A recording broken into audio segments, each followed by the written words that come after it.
सिटिभी हेरेर बस्नुभएका सम्पूर्ण दर्शक श्रोताहरूलाई म सरोज ढकालको तर्फबाट नमस्कार।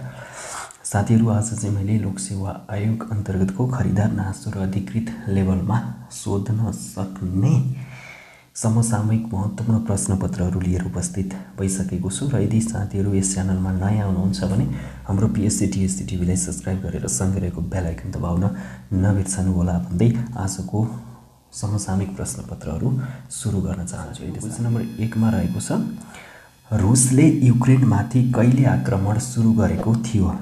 अप्सन ए सन् 2022 फेब्रुअरी 24, अप्सन बी सन् 2021 February 24, option C 2022 February 23, option D सन् 2021 फेब्रुअरी 21 भन्ने रहेको छ।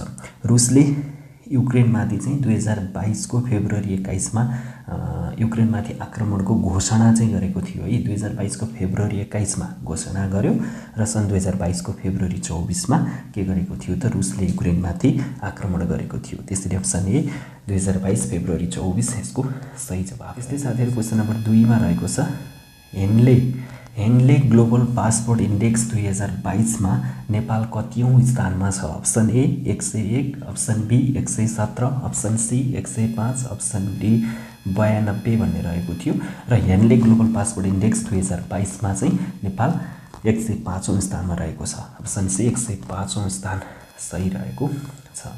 त्यस्तै साथीहरु, क्वेशन नम्बर 3 मा रहेको छ, अवार्ड 2022 कसले प्राप्त गरे? Option A Ganesh Prasad Adhikari, option B Ganesh Prasad Ghimire, option C Ganesh Prasad घिसिङ, अप्सन डी गणेश प्रसाद तिवारी। यिनीहरू मध्ये अप्सन बी को गणेश प्रसाद घिमिरेले चाहिँ गान्धी नोबेल पीस अवार्ड 2022 प्राप्त गरेका थिए। अप्सन बी सही रहेको छ। त्यस्तै साथीहरु, क्वेशन नम्बर 4 मा रहेको छ, विश्व श्रवण दिवस कहिले मनाइन्छ? Option A March 3, option B February 3, option C जनवरी 3, अप्सन डी फेब्रुअरी 4 रहने रहेको छ र विश्व श्रवण दिवस अप्सन ए मार्च 3 मा मनाइन्छ। त्यस्तै साथीहरु, क्वेशन नम्बर 5 मा रहेको छ, नेपालको युयानोको 2022 पछिको बजेट योगदान कति प्रतिशत रहेको छ? Option A 0.001, option B 0.007, option C 0.008, option D 0.010 भन्ने रहेको छ। नेपालले योभन्दा अगाडि चाहिँ के गरेको थियो? 0.007% योगदान रहेको थियो योभन्दा अगाडि भने अहिले चाहिँ नेपालले 0.010, अप्सन डी 0.010% योगदान गरेको छ। त्यस्तै साथीहरु, क्वेशन नम्बर 6 मा रहेको छ, भारतीय चर्चित गायिका लता मङ्गेशको निधन कहिले भयो? अप्सन ए सन् 2022 जनवरी 20, अप्सन बी सन् 2022 फेब्रुअरी 6, अप्सन सी सन् 2022 जनवरी 6, अप्सन डी सन् 2022 फेब्रुअरी 20 भन्ने रहेको छ। र साथीहरु, भारतीय चर्चित गायिका लता मङ्गेशको निधन 2022 को फेब्रुअरी 6 मा भएको थियो। 2022 को फेब्रुअरी 6 मा चर्चित गायिका लता मङ्गेशको निधन भएको थियो। त्यस्तै साथीहरु, क्वेशन नम्बर 7 मा रहेको छ, 2078 को जनगणना अनुसार सबैभन्दा कम लैङ्गिक अनुपात भएको जिल्ला कुन हो? Option A Salyan, option B Doti, option C Manang, option D Pyuthan रहेको छ। सबैभन्दा कम लैङ्गिक अनुपात भएको जिल्ला अप्सन डी प्युठान रहेको छ। त्यस्तै साथीहरु, क्वेशन नम्बर 8 मा रहेको छ, लुङखिम भाषा कसले बोल्ने भाषा हो? लुङखिम भाषा कसले बोल्ने भाषा हो? Option A Newar, option B Magar, option C Gurung, option D Rai रहेको छ। लुङखिम भाषा अप्सन डी राईले बोल्ने भाषा हो। सम्झिनुस्, एकदम इम्पोर्टेन्ट, लुङखिम भाषा अप्सन डी राईले बोल्ने भाषा हो। त्यस्तै साथीहरु, क्वेशन नम्बर 9 मा रहेको छ, देउलाङ्गेश्वर महादेवको मन्दिर कुन जिल्लामा रहेको छ? Option A Dolakha, option B Dhading, option C Makwanpur, option D Dang रहेको छ।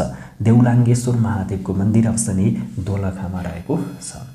त्यस्तै साथीहरु, क्वेशन नम्बर 10 मा रहेको छ, दक्षिण अफ्रिकाको संसद भवनमा आगलागी कहिले भएको थियो? अप्सन ए सन् 2021 को जनवरी 1, सन् 2022 को जनवरी 2, सन् 2021 जनवरी 2, सन् 2022 को जनवरी 1। दक्षिण अफ्रिकाको संसद भवनमा चाहिँ 2022 को जनवरी 2 मा आगलागी भएको थियो। अप्सन बी सन् 2022 को जनवरी 2 मा चाहिँ दक्षिण अफ्रिकाको संसदमा भीषण आगलागी भएको थियो। त्यस्तै साथीहरु, क्वेशन नम्बर 11 मा रहेको छ, बर्जु ताल कुन जिल्लामा पर्छ? Option A Manang, option B Sindhuli, option C Sunsari, option D Saptari. Barju Tal option C को सुनसरी जिल्लामा रहेको छ। अप्सन सी सुनसरी यसको सही जवाफ रहेको छ। त्यस्तै साथीहरु क्वेशन नम्बर 12 मा रहेको छ नामवन पर्व कुन जातिले मनाउँछन्? Option A Jhangad, option B Thakali, option C Lhomi, option D Lepcha भन्ने रहेको छ। नामवन पर्व अप्सन डी लेप्चा जातिले मनाउँछन्। नामवन पर्व अप्सन डी लेप्चा जातिले मनाउँछन्। त्यस्तै साथीहरु क्वेशन नम्बर 13 मा रहेको छ आधुनिक युगका चार्ल्स डार्विन भनेर कसलाई चिनिन्छ? Option A Harisharan Dahal, option B JM Kims, option C Mohammad Hafiz, option D EO Wilson भन्ने रहेका छन्। आधुनिक युगका चार्ल्स डार्विन भनेर अप्सन डी इओ विल्सनलाई चिनिन्छ। Option D EO Wilson.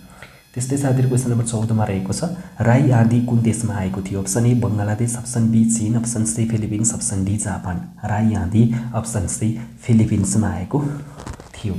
त्यस्तै साथीहरु क्वेशन नम्बर 15 मा रहेको छ नेपालको जंगलमा खान मिल्ने फल कतिवटा रहेका छन्? Option A 356, option B 256, option C 243, option D 250 रहेको छ। नेपालको जंगलमा खान मिल्ने फल अप्सन बी 256 वटा रहेका छन्। त्यस्तै साथीहरु क्वेशन नम्बर 16 मा रहेको छ चासोक तङनाम पर्व कुन जातिले मनाउँछन्? Option A Satar, option B Limbu, option C Lhomi, option D Lepcha भन्ने रहेको छ। चासोक तङनाम पर्व अप्सन बी को लिम्बू जातिले मनाउँछन्। चासोक तङनाम पर्व अप्सन बी लिम्बू जातिले मनाउँछन्।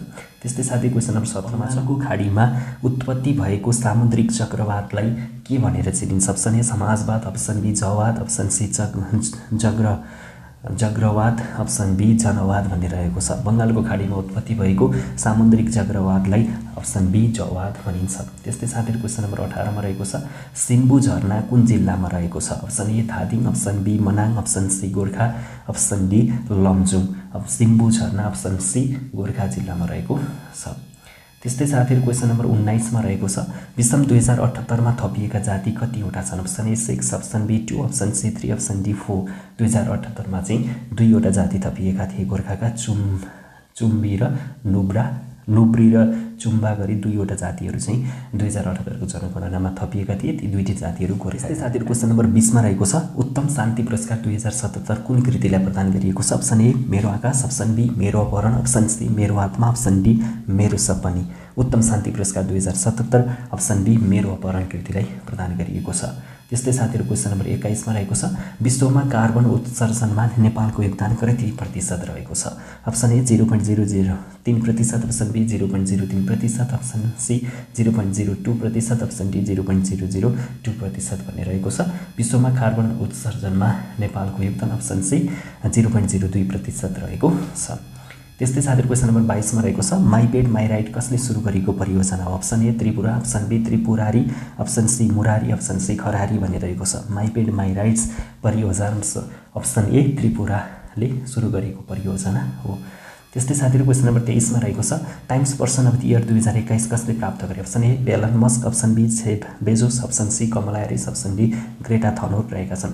Times person of the year 2019 चाहिँ ग्रेटा थनबर्ग, 2020 कमला ह्यारिस र अरू रहे अमेरिका राष्ट्रपति र उपराष्ट्रपति रहे। त्यस्तै 2020 को चाहिँ 2021 को चाहिँ अप्सन ए एलन मस्कले प्राप्त गरेका थिए। Times person of the year 2021 Elon Musk, 2020 Kamala Harris, option 2019 Greta Thunberg. Times person of the year 2021 Elon Musk option A सही रहेको छ। त्यस्तै साथीहरु क्वेशन नम्बर 24 मा रहेको छ विश्वकै पहिलो तैरिने शहर कुन देशमा निर्माण गरिने प्रस्ताव गरिएको छ? विश्वकै पहिलो तैरिने शहर कुन देशमा निर्माण गरिने प्रस्ताव गरिएको छ? अप्सन ए दक्षिण अमेरिका, अप्सन बी दक्षिण कोरिया, अप्सन सी दक्षिण अफ्रिका, अप्सन डी ब्राजिल र अप्सन बी को दक्षिण कोरिया। विश्वकै पहिलो तैरिने शहर कुन देशमा निर्माण गर्ने प्रस्ताव गरिएको छ? अप्सन बी को दक्षिण कोरिया। त्यस्तै साथीहरु क्वेशन नम्बर 25 मा रहेको छ नरकको द्वार कुन देशमा पर्दछ? Option A Bangladesh, option B Turkmenistan, option C Burundi, option D Ethiopia रहेको छ। नरकको द्वार अप्सन बी तुर्कमेनिस्तानमा रहेको छ। त्यस्तै साथीहरु 26 मा रहेको छ चुच्चे नक्साङ्कित 2 रुपैयाँको नयाँ सिक्का कहिले सार्वजनिक गरियो? अप्सन ए 2078 मङ्सिर 29, अप्सन बी 2078 पुस 30, अप्सन सी 2078 मङ्सिर 30, अप्सन डी 2078 मङ्सिर 20। चुच्चे नक्साङ्कित 2 रुपैयाँको नयाँ सिक्का 2078 को पुस 30 गते सार्वजनिक गरिएको थियो। अप्सन बी 2078 पुस 30 यसको सही जवाफ रहेको छ। त्यस्तै साथीहरु क्वेशन नम्बर 27 मा रहेको छ ग्लोबल सोकर्स अवार्ड 2022 को उत्कृष्ट पुरुष खेलाडी को भएका थिए? अप्सन ए केलियन एम्पाम्बे, अप्सन ख खमा रहेछ है दिपेन्द्र सिंह ऐरी, गमा विमल घरती मगर, घ ज्ञानेन्द्र बहादुर मल्ल, क ख ग भएछ एबिसिडी हुनुपर्ने यो ठाउँमा र ग्लोबल सोकर अवार्ड 2022 अप्सन क केलियन फाम्फेले प्राप्त गरेका थिए। त्यस्तै साथीहरु क्वेशन नम्बर 28 मा रहेको छ विषम 2078 को जनगणनाको प्रारम्भिक नतिजा अनुसार जनसङ्ख्या वृद्धि दर कति प्रतिशत छ रहेको छ। Option A 1.35%, option B 0.93%, option C 0.92%, option D 1.93% भन्ने रहेको छ। 2078 को प्रारम्भिक नतिजा अनुसार नेपालको जनसङ्ख्या वृद्धि दर अप्सन बी 0.93% रहेको छ। त्यस्तै साथीहरु क्वेशन नम्बर 29 मा रहेको छ एभेल अवार्डको स्थापना कहिले भएको हो। सन् अप्सन ए सन् 2019, अप्सन बी सन् 2021, अप्सन सी सन् 2010, अप्सन डी सन् 2001। एभेल अवार्डको स्थापना सन् 2001 मा भएको थियो भने सन् 2003 देखि एभेल अवार्ड प्रदान गर्न थालिएको थियो। 2021 को एभेल अवार्ड अङ्ग्रेजलाई प्रदान गरिएको थियो।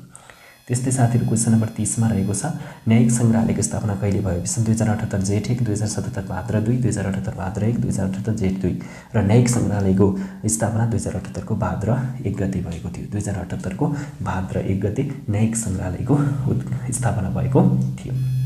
31 मा रहेको छ हाइटीका राष्ट्रपति जोवेनल मोइसको हत्या कहिले भयो। सन् 2022 जुन 7, अप्सन बी सन् 2022 जुलाई 7, अप्सन सी सन् 2021 जुलाई 7, डी सन् 2021 जुन 7 भनिरहेको छ। हाइटीका राष्ट्रपति जोवेनल मोइसको हत्या सन् 2021 को जुलाई 7 मा भएको थियो। अप्सन सी सही रहेको छ। 2021 जुलाई 7 मा हाइटीका राष्ट्रपति जोवेनल मोइसको हत्या भएको। 32 मा रहेको छ एक दिवसीय विश्वकप क्रिकेटमा सहभागी हुने टिमको संख्या 14 कहिले पुर्याइएको हो। अप्सन ए सन् 2022 जुन 2, अप्सन बी सन् 2021 जुन 1, अप्सन सी सन् 2022 जुन 1, अप्सन डी सन् 2021 जुन 3 भन्ने रहेको छ।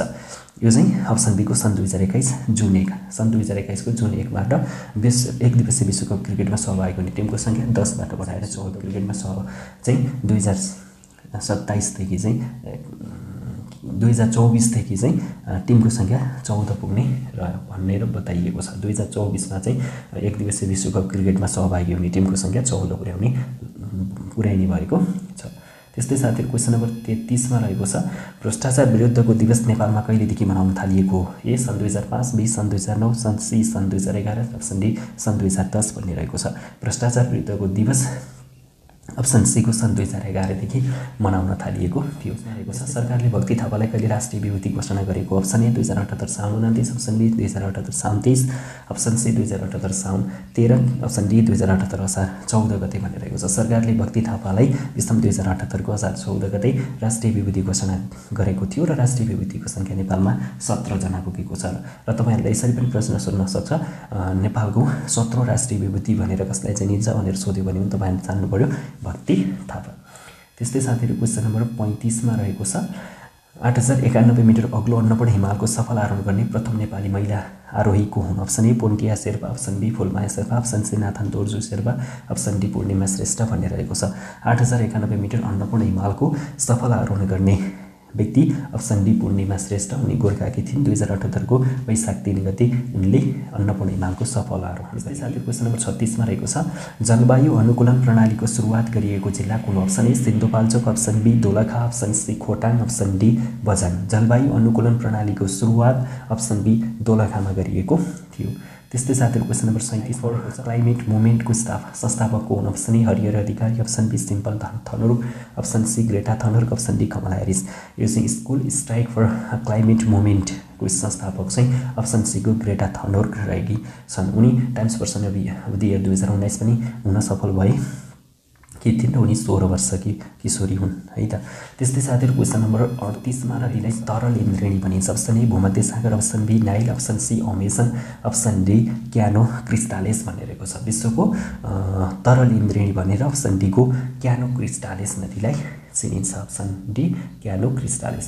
त्यस्तै साथीहरु क्वेशन नम्बर 39 मा रहेको छ नेपालमा कहिलेसम्म भोकमरी अन्त्य गर्ने लक्ष्य लिएको छ। अप्सन ए सन् 2024, अप्सन बी सन् 2025, अप्सन सी सन् 2035, अप्सन डी सन् 2030। नेपालमा चाहिँ 2025 है।